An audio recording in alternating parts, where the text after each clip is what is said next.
Are competitive athletics a risk factor, though, for developing depression and anxiety, particularly a young student among student athletes?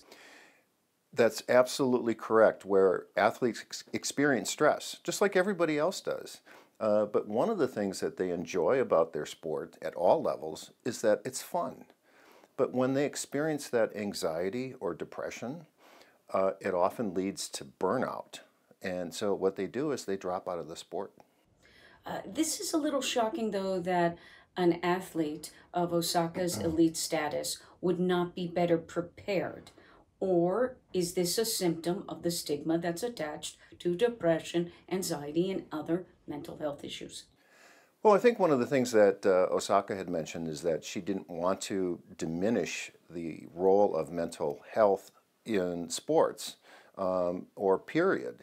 But for her, she was really struggling with the anxiety of dealing with the press. So, why do you think she wasn't better prepared? Is it that we are ignoring the stress that's on young athletes?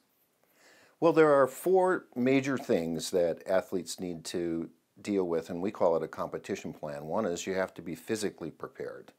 And then the second thing is you have to have the technical skills. And the third thing is that mental emotional piece. And that's what's appeared to be missing. So what we do is we prepare athletes for the potential of anxiety and or depression, especially following a loss. That's when you usually see the depression pop up. Have you noticed that athletes are at more risk of anxiety and depression than somebody of a comparable age who is involved in a different extracurricular activity other than sports? Well, within the last 18 months or so, the number one referral we get is for anxiety. I think the pandemic had something to do with that. But the number one emotion that athletes struggle with at all levels is anxiety. And it's regardless of age? Correct. But are young athletes more susceptible?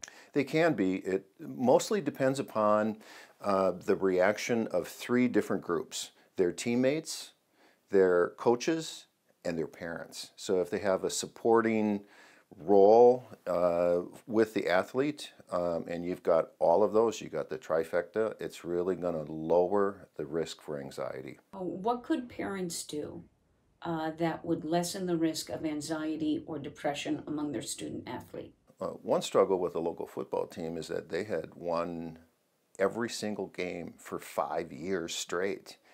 And you knew that sometime they were going to lose. So the success breeded success. But what about that one time when it doesn't work?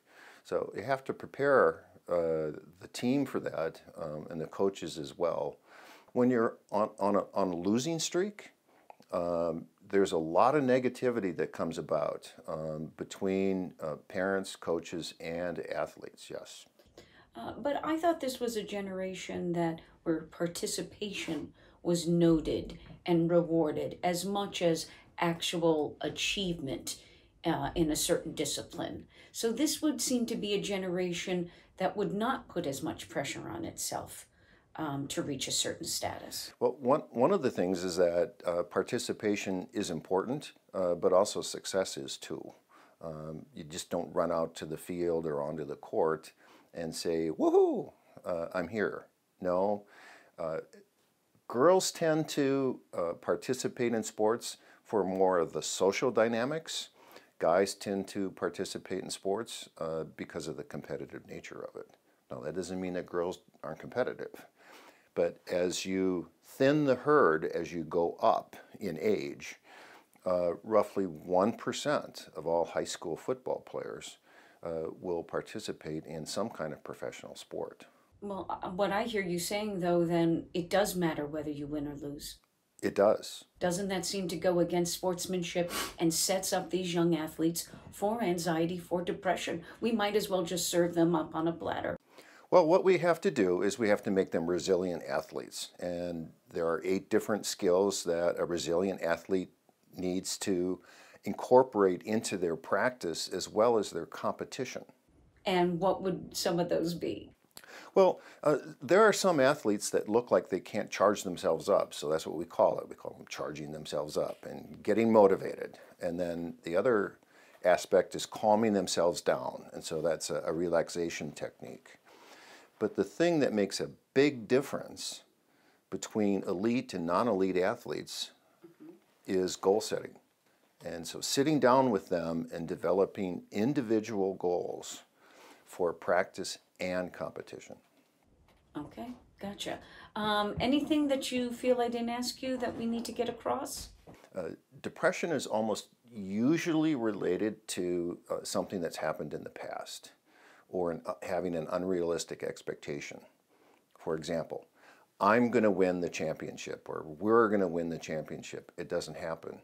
There's a higher risk level for a depressive response. But anxiety is generally about the future.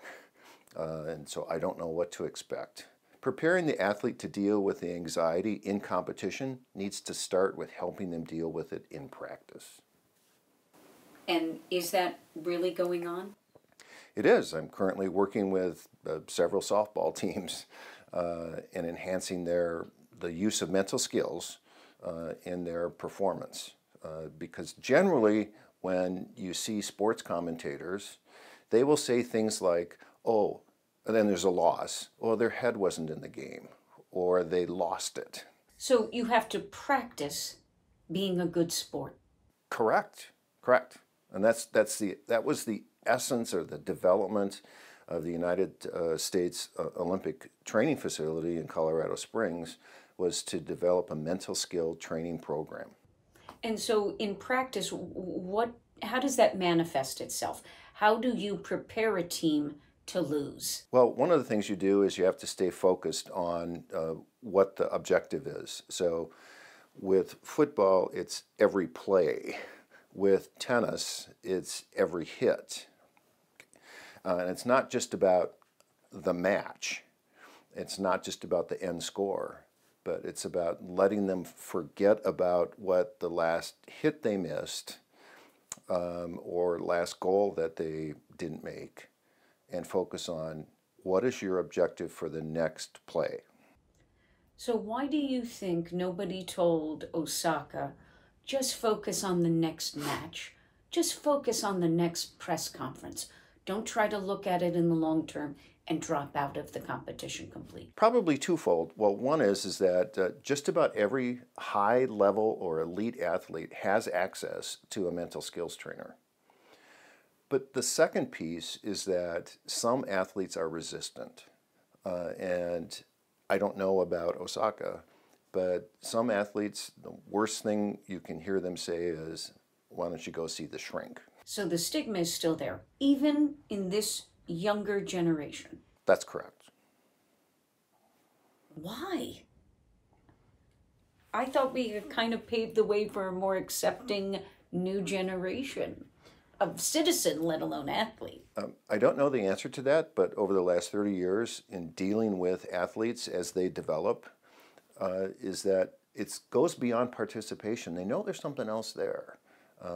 And if the parents put a lot of pressure on them, or their teammates do, or their coaches do, that's when you start to see a lot of the anxiety and depression, but they don't give them the skills on how to deal with those things. So that's what we do. Yeah, you're just supposed to brush it off. Oh yeah. Yeah. Grow up. My high school football coach said, poise up, and I wanted to go up to him and say, what does that mean? And how do I do that? Yeah, and instead the advice should be, let's process it. Let's talk about it. Let's analyze it. Let's put this to bed before we play another game. Yeah, and elite level athletes are the ones that have coaches that focus on the next play or the next event and forget about what's in the past. Okay, great. Okay, very good.